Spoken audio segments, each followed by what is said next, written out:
Dua ni macam ni. Tekstur dia kita rasa Bismillahirrahmanirrahim. So dia macam rasa roti.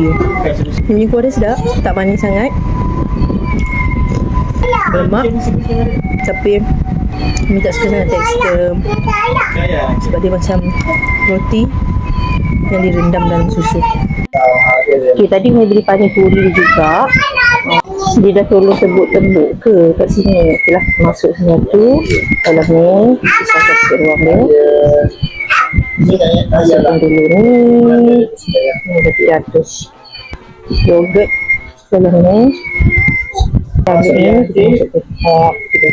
Okay, kita rasa. Bismillahirrahmanirrahim. Kuasa ni ada sebelah-belah sikit. Dia guna kacang dal. Tapi ni dia semakin kentang. Rasa kentang pun sedap sikit. Dan dia punya kuah ni boleh tak? Dia pun not bad.